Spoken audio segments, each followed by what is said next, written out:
First ಅವರೇ ಹೊಡೆದಿದ್ದು, 2 ಸಲ ಹೊಡೆದ್ರು. ಆಮೇಲೆ ನಾನು ಒಂದೇಟ್ ಕೊಟ್ಟೆ ಸರ್.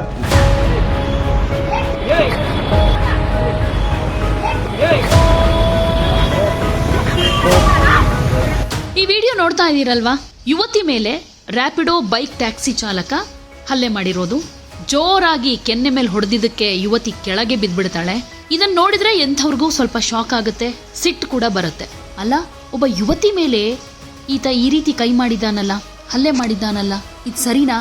ಆಕೆ ಅಂಥದ್ದೇನು ಮಾಡಿದ್ಲು? ಯಾಕೆ ಈತ ಈ ರೀತಿ ಮಾಡ್ದ? ಅಹಂಕಾರನ?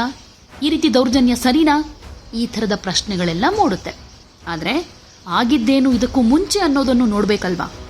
ಈಗಂತೂ ಈ ರ್ಯಾಪಿಡೋ ಬೈಕ್ ಚಾಲಕ ಯುವತಿ ಮೇಲೆ ಹಲ್ಲೆ ಮಾಡ್ದ ಅನ್ನೋ ಕಾರಣಕ್ಕೆ ಜಯನಗರ ಪೊಲೀಸರು ಅರೆಸ್ಟ್ ಮಾಡಿದ್ದಾರೆ. ಆದರೆ ಈ ಯುವತಿಯ ವಿರುದ್ಧ ಚಾಲಕ ಕೂಡ ಆರೋಪ ಮಾಡ್ತಾ ಇದ್ದಾನೆ. ಪೊಲೀಸರು ಯುವತಿ ದೂರು ಕೊಟ್ಲು ಅಂತ ರ್ಯಾಪಿಡೋ ಬೈಕ್ ಚಾಲಕನನ್ನ ವಶಕ್ಕೆ ಪಡೆದುಕೊಂಡಿದ್ದಾರೆ. ಆದರೆ ಚಾಲಕ ಅರೆಸ್ಟ್ ಆಗ್ತಾ ಇದ್ದ ಹಾಗೆ ಈ ಕೇಸ್ಗೆ ಒಂದು ಬಿಗ್ ಟ್ವಿಸ್ಟ್ ಸಿಕ್ಕಿದೆ.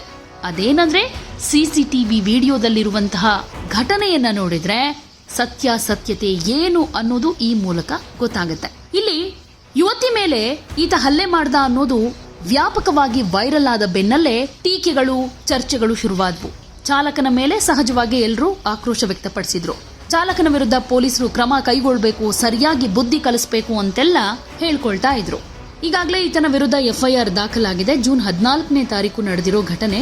ಯುವತಿ ಕೊಟ್ಟಿರೋ ದೂರಲ್ಲಿ ಏನಿದೆ ಅಂದ್ರೆ, ಯುವತಿ ಶ್ರೇಯಾ BTM ಲೇಔಟ್ನಿಂದ ಜಯನಗರ 3rd ಬ್ಲಾಕ್ಗೆ ರ್ಯಾಪಿಡೋ ಬೈಕ್ ಟ್ಯಾಕ್ಸಿ ಬುಕ್ ಮಾಡಿದ್ರು. ರ್ಯಾಪಿಡೋ ಬೈಕ್ ಟ್ಯಾಕ್ಸಿ ಚಾಲಕ ಸುಹಾಸ್ ಪಿಕಪ್ ಮಾಡಿಕೊಂಡು ಲೊಕೇಶನ್ಗೆ ಬಿಟ್ಟಿದ್ದಾರೆ. ನಂತರ ಶ್ರೇಯಾ ಸಂಚಾರಿ ನಿಯಮ ಪಾಲಿಸದೆ ಬೈಕ್ ಚಲಾಯಿಸುವುದು ಕಾನೂನು ಬಾಹಿರ ಅಂತ ಚಾಲಕ ಸುಹಾಸ್ಗೆ ಹೇಳಿದ್ದಾರೆ. ಆಗ ಚಾಲಕ ಸುಹಾಸ್ ಶ್ರೇಯಾ ಜೊತೆ ಅಸಭ್ಯವಾಗಿ ವರ್ತಿಸಿ ಅವಾಚ್ಯ ಶಬ್ದಗಳಿಂದ ಬೈದು ಹಲ್ಲೆ ಮಾಡಿದ್ದಾರೆ. ಶ್ರೇಯಾ ಮೇಲೆ ಹಲ್ಲೆ ಮಾಡಿರೋ ವಿಡಿಯೋ ಸೋಷಿಯಲ್ ಮೀಡಿಯಾಗಳಲ್ಲೂ ಕೂಡ ವೈರಲ್ ಆಗಿದೆ. ಈ ವಿಡಿಯೋವನ್ನ ನೋಡಿದ ಶ್ರೇಯಾ ಸ್ನೇಹಿತರು ಚಾಲಕ ಸುಹಾಸ್ ವಿರುದ್ಧ ದೂರು ಕೊಡಬೇಕು ಅಂತ ಶ್ರೇಯಾಗೆ ಹೇಳಿದ್ರು. ಶ್ರೇಯಾ ದೂರನ್ನ ಕೊಟ್ರು ಅಂತ FIR ನಲ್ಲಿ ದಾಖಲಾಗಿದೆ.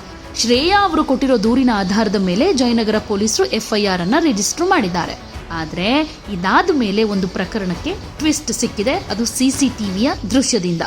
ಇಡೀ ಪ್ರಕರಣಕ್ಕೆ ಈ ದೃಶ್ಯಾವಳಿ ಒಂದು ಮೇಜರ್ ಟ್ವಿಸ್ಟ್ ಅನ್ನ ಕೊಟ್ಟಿದೆ. CCTV ಕ್ಯಾಮೆರಾದಲ್ಲಿ ಇಡೀ ಪ್ರಕರಣದ ದೃಶ್ಯಾವಳಿ ಸೆರೆಯಾಗಿದೆ. ಬೈಕ್ ಚಾಲಕನ ಮೇಲೆ ಮೊದಲು ಹಲ್ಲೆ ಮಾಡಿದ್ದೇ ದೂರುದಾರ ಮಹಿಳೆ ಅನ್ನೋದು ಗೊತ್ತಾಗಿದೆ. ಜಯನಗರ 3ನೇ ಬ್ಲಾಕ್ನಲ್ಲಿ ಸ್ಕೂಟರ್ನಿಂದ ಕೆಳಗಿಳಿದ ತಕ್ಷಣ ಶ್ರೇಯಾ ಚಾಲಕ ಸುಹಾಸ್ ಜೊತೆ ವಾಗ್ವಾದ ನಡೆಸಿದ್ದಾರೆ. ನಂತರ ನೋಡ್ತಾನೆ ಬೈಕ್ ಚಾಲಕ ಸುಹಾಸ್ಗೆ ಹೊಡೆದಿದ್ದಾರೆ. ಸುಹಾಸ್ ಬೆನ್ನಿಗೆ ಶ್ರೇಯಾ 2 ಸಲ ಹೊಡೆದಿದ್ದಾರೆ. ಆ ನಂತರವಷ್ಟೇ ಸುಹಾಸ್ ಸ್ಕೂಟರ್ನಿಂದ ಕೆಳಗಿಳಿಯೋದು. ಆಗ ಶ್ರೇಯಾ ಸುಹಾಸ್ ಕೆನ್ನೆಗೆ ಹೊಡೆದಿರೋ ದೃಶ್ಯ CC ಕ್ಯಾಮೆರಾದಲ್ಲಿ ಸೆರೆಯಾಗಿರೋದನ್ನ ನೋಡಬಹುದು. ಇದರಿಂದ ಕೋಪಗೊಂಡ ಸುಹಾಸ್ ಶ್ರೇಯಾ ಕೆನ್ನೆಗೆ ಹೊಡೆದಿದ್ದಾರೆ ಅನ್ನೋದು.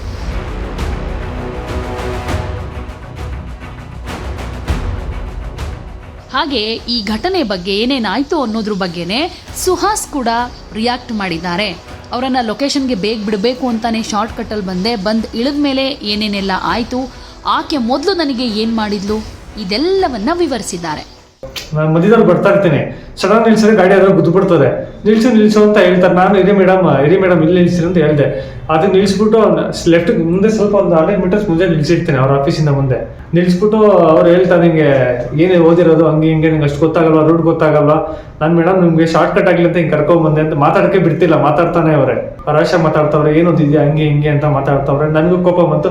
ಮೇಡಮ್ ನೀವೇ ಕೇಳಿದ್ರು, ಹಂಗಾರೆ ನಿಮ್ಮ ಕಂಟ್ರಿಗೆ ಹೋಗ್ಬಿಡಿ ಅಂತ ಅಂದೆ ನಾನು.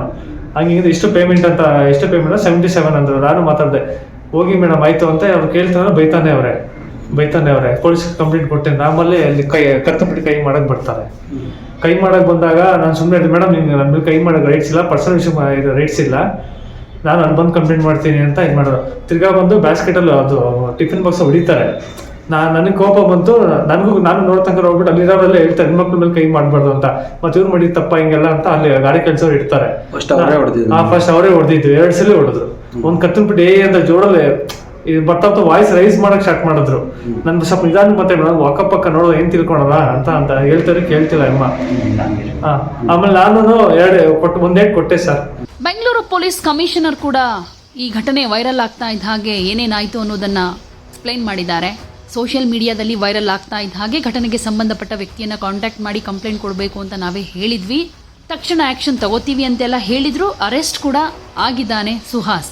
The person has already been taken to custody and we are inquiring into it and whatever the complaint comes, as per that we'll take up a case, but nothing which is it was not brought to the police notice. When the viral media became viral in the social media, we have only approached the concerned person and we have asked them to give a complaint. ಆದರೆ ಇಲ್ಲಿ ಯೋಚನೆ ಮಾಡಬೇಕು, ಯಾರು ಮಾಡಿದ್ದು ಸರಿ, ಯಾರು ಮಾಡಿದ್ದು ತಪ್ಪು ಅಂತ. ಪ್ರತಿ ಸಲ ಅಂದ್ರೆ ಈ ರ್ಯಾಪಿಡೋ ಬೈಕ್ ಚಾಲಕರಾಗಿರ್ಬೋದು, ಆಟೋ ಡ್ರೈವರ್ಗಳಾಗಿರ್ಬೋದು, ಅಂದ್ರೆ ಬೆಂಗಳೂರಿನಲ್ಲಿ ಈ ರೀತಿ ಕ್ಯಾಬ್, ಟ್ಯಾಕ್ಸಿ, ಆಟೋ ಓಡಿಸೋರ್ಗೆ ಒಂದಷ್ಟು ದೌರ್ಜನ್ಯಗಳಾಗೋದನ್ನ ನಾವು ನೋಡಿರ್ತೀವಿ. ಆದರೆ ಕಂಪ್ಲೇಂಟ್ ಹೋಗೋದು ಯಾವ ರೀತಿಯಾಗಿರುತ್ತೆ ಅಂತಂದ್ರೆ ಗ್ರಾಹಕರದ್ದೇ ಆಗಿರುತ್ತೆ. ಅಂದ್ರೆ ಡ್ರೈವರ್ ಮೇಲೇನೆ ಹೆಚ್ಚು ಕಂಪ್ಲೇಂಟ್ ಕೊಟ್ಟಿರೋದು ಉದಾಹರಣೆಗಳನ್ನ ಕೂಡ ನಾವು ನೋಡಿರ್ತೀವಿ. ಇಲ್ಲಿ ಪ್ರತಿ ಸಲ ಭಾಷೆಯ ವಿಚಾರವಾಗಿ ಒಂದಿಷ್ಟು ಕಾಂಟ್ರವರ್ಸಿಗಳಾಗಿರೋದನ್ನ ನೋಡಿರ್ತೀವಿ. ಕನ್ನಡದಲ್ಲಿ ಮಾತನಾಡಲಿಲ್ಲ, ಕನ್ನಡದಲ್ಲಿ ಮಾತಾಡಿ ಅಂದಿದ್ದಕ್ಕೇನೆ ಡ್ರೈವರ್ಗಳ ಮೇಲೇನೆ ಹಲ್ಲೆ ಆಗಿದ್ದನ್ನ ಸಾಕಷ್ಟು ನೋಡಿದೀವಿ. ಆದರೆ ಈ ವಿಚಾರದಲ್ಲಿ ಹಾಗಾಗಿಲ್ಲ. ಅದ್ರ ಬಗ್ಗೆ ಆ ಚಾಲಕ ಕೂಡ ಸ್ಪಷ್ಟನೆ ಕೊಟ್ಟಿದ್ದಾನೆ. ಭಾಷೆ ವಿಚಾರವಾಗ ಆಕೆ ಹಿಂದಿ ಮಾತಾಡ್ತಾನೆ ಅವ್ರು ಸರ್. ಅವರು ಹಿಂದಿ ಏನ್ ಭಾಷೆಯಲ್ಲಿ ನನಗೆ ಸ್ವಲ್ಪ ಇಂಗ್ಲೀಷ್ ಅರ್ಧ ಬರ್ತದೆ ಸರ್. ಅದು ನಾನು ಮಾಡೋಷ್ಟು ಇಂಗ್ಲೀಷಲ್ಲಿ ಮಾತಾಡ್ತಾ ಇದ್ದೆ, ಅವ್ನು ಕೇಳ್ತಾನೆ ಇಲ್ಲ. ನೀನು ಅವ್ನು ನಿನ್ ಕಂಟ್ರಿಗೆ ಹೋಗು, ಸ್ಟುಪಿಡ್ ಇಡಿಯಟ್ ಅಂತ ಮಾತಾಡ್ತಾವ್ರೆ. ಅವ್ನು ಒಂದ್ ಏಟ್ ಕೊಟ್ಟೆ, ಅವರು ಓಡಿಗೆ ಕಂಟ್ರಿಗೆ ಹೋಗು ಅಂದ್ರೆ ಸರ್ ಅವ್ರ ಕಂಟ್ರಿಗೆ ಹೋಗಿ, ಅವ್ರು ನಿಮ್ ಸ್ಟೇಟ್ಗೆ ಹೋಗಕ್, ನಾನು ಇಂಗ್ಲೀಷಲ್ಲಿ ಏನೋ ಮಾತಾಡ್ಬಿಟ್ಟೆ, ನಿಮ್ ಸ್ಟೇಟ್ಗೆ ಹೋಗಿ ಅಂತ, ಇರ್ಬೇಡಿ ಅಂತ. ಅವ್ರು ನನ್ನ ಇಷ್ಟ ಹಂಗೆ ಹಿಂಗೆ ಅಂತ ಅಂದು ಸರಿ ಅಂದ್ಬಿಟ್ಟು ಪೇಮೆಂಟ್ ಮಾಡಿದ್ರು ಸರ್. ಕೊನೆಗೆ ಪೇಮೆಂಟ್ ಮಾಡ್ಬಿಟ್ಟು ಅವರು ಒಂದ್ ಏಟ್ ಹೊಡೆದ್ರು. ಸರಿ ಅಂದ್ಬಿಟ್ಟು ಅವ್ರು ಎಲ್ಲೋಗ್ತಾರೆ ನೋಡ್ಬಿಟ್ಟು ಅಲ್ಲೇ ನನ್ನ ಗಾಡಿ ಸೈಡ್ಗೆ ಹಾಕ್ಬಿಟ್ಟು ಕಂಪ್ಲೇಂಟ್ ಮಾಡೋದು ಅಂತ ಅಲ್ಲೇ ಹೋದೆ ಸರ್. ಅಲ್ಲಿ ಅವರು ಇದು ಕುಶಾಲ್ ಸ್ಟೋರ್ ಅಲ್ಲಿ ವರ್ಕ್ ಮಾಡೋದವರು, ಆಂಧ್ರದವರು. ಆದ್ರೆ ಆಕೆ ಇಲ್ಲಿ ಅವಳಲ್ಲ ಅನ್ನೋದು ಮಾತ್ರ ಗೊತ್ತಾಗಿದೆ. ಆಕೆ ಆಂಧ್ರ ಮೂಲದವಳು ಅಂತ ಆತ ಹೇಳಿದ್ದಾನೆ. ಇಲ್ಲಿ ಕಮ್ಯುನಿಕೇಶನ್ ವಿಚಾರದಲ್ಲಿ ಒಂದಷ್ಟು ಕನ್ಫ್ಯೂಷನ್ ಆಯ್ತು, ಏನೋ ಗೊತ್ತಿಲ್ಲ. ಆಕೆ ಈತನ ಮೇಲೆ ಸಿಟ್ ಮಾಡ್ಕೊಂಡಿದ್ ಯಾಕೆ ಅನ್ನೋದ್ರ ಬಗ್ಗೆ ಇನ್ನೂ ಅಷ್ಟೊಂದು ನಿಖರವಾದ ಮಾಹಿತಿ ಗೊತ್ತಿಲ್ಲ. ಆದ್ರೆ ಸುಹಾಸ್ ಹೇಳೋ ಪ್ರಕಾರ ಆಕೆಯದ್ದೇ ತಪ್ಪು ಅನ್ನೋದು ಕಾಣುತ್ತೆ. ಯಾಕಂದ್ರೆ CCTV ದೃಶ್ಯ ಕೂಡ ಸಿಕ್ಕಿರೋದ್ರಿಂದ ಆ ಯುವತಿಯೇ ಅಂದ್ರೆ ಶ್ರೇಯಾನೇ ಸುಹಾಸ್ ಮೇಲೆ ಹಲ್ಲೆಗೆ ಮುಂದಾಗಿದ್ದು. ಕಾಲರ್ ಪಟ್ಟಿ ಹಿಡ್ಕೊಂಡ್ರು, ಎರಡೇಟ್ ಹೊಡೆದ್ರು ಅಂತಾನು ಅವ್ರು ಹೇಳ್ತಿದ್ದಾರೆ ಅಂದಾಗ ಇಲ್ಲಿ ತಪ್ಪು ಆಕೆಯದ್ದೇ ಅನ್ನೋದು ಕೂಡ ಗೊತ್ತಾಗುತ್ತೆ. ಇಲ್ಲಿ ಪ್ರತಿ ಸಲ ಹೇಗಾಗುತ್ತೆ ಗೊತ್ತಾ, ಮಹಿಳೆ ಅನ್ನೋ ಕಾರಣಕ್ಕೆ ಸಮಾಜ ಹೆಚ್ಚು ಮಹಿಳೆ ಪರವಾಗಿ ನಿಲ್ಲುತ್ತೆ. ಮಹಿಳೆನೇ ಯಾವಾಗಲೂ ಶೋಷಣೆಗೆ ಒಳಗಾಗೋದು ಅನ್ನೋ ಹಣೆಪಟ್ಟಿ ಕೂಡ ಇರೋದ್ರಿಂದ ಎಲ್ಲರೂ ಕೂಡ ಆಕೆ ಮಾತನ್ನ ನಂಬೋದು ಜಾಸ್ತಿ. ಆಕೆ ಹೇಳಿದ್ದೇ ಸತ್ಯ ಅಂತ ಹೇಳ್ತಾರೆ. ಕಣ್ಣೀರ್ ಹಾಕೊಂಡು ಹೀಗಾಯ್ತು ಹಾಗಾಯ್ತು ಅಂತ ಆರೋಪ ಮಾಡ್ಬಿಟ್ರೆ ಅದೇ ನಿಜ ಅಂತಾನು ಅಂದ್ಕೊಳ್ತಾರೆ. ಹಾಗೇನೆ ಘಟನೆಗೆ ಸಂಬಂಧಪಟ್ಟ ಹಾಗೆ ಆಕೆಯ ಪರವಾಗಿನೇ ಕೆಲವೊಂದು ವಿಡಿಯೋ ಸಾಕ್ಷಿ ಇದ್ದು ಅದು ವೈರಲ್ ಆದ್ರಂತೂ ಮುಗದೆ ಹೋಯ್ತು, ಎಲ್ಲರೂ ಆಕೆ ಪರವಾಗೇ ನಿಲ್ತಾರೆ. ಆದ್ರೆ ಈಗ CCTV ಫುಟೇಜ್ ಸಿಕ್ಕಿರೋದ್ರಿಂದ ತಪ್ಪು ಈಕೆಯದ್ದೇ ಅನ್ನೋದು ಗೊತ್ತಾಗಿದೆ. ಅಂದ್ರೆ ಪ್ರತಿ ಸಲ ಯಾವಾಗ್ಲೂ ಪುರುಷರೇ ತಪ್ಪು ಮಾಡ್ತಾರೆ ಅಂತಲ್ಲ, ಮಹಿಳೆಯರದ್ದು ತಪ್ಪಿರುತ್ತೆ ಅನ್ನೋದಕ್ಕೆ ಈ ಥರದ ಒಂದಷ್ಟು ಉದಾಹರಣೆಗಳು ಸಿಗ್ತಾ ಹೋಗುತ್ತೆ. ಸೊ ಈಗ CCTV ಫುಟೇಜ್ ಸಿಕ್ಕಿರೋದ್ರಿಂದ ಪೊಲೀಸರು ಆಕೆ ಮೇಲೂ ಕೂಡ ಕ್ರಮಕ್ಕೆ ಮುಂದಾಗ್ತಾರಾ? ಈ ಕೇಸ್ನಲ್ಲಿ ನಿರಪರಾಧಿಗೆ ನಿಜವಾಗ್ಲೂ ನ್ಯಾಯ ಸಿಗುತ್ತಾ? ಅಪರಾಧಿ ಯಾರು, ನಿರಪರಾಧಿ ಯಾರು ಅನ್ನೋದು ಹೇಗೆ ಡಿಸೈಡ್ ಆಗುತ್ತೆ? ಯಾರು ತಪ್ಪಿತಸ್ಥರು?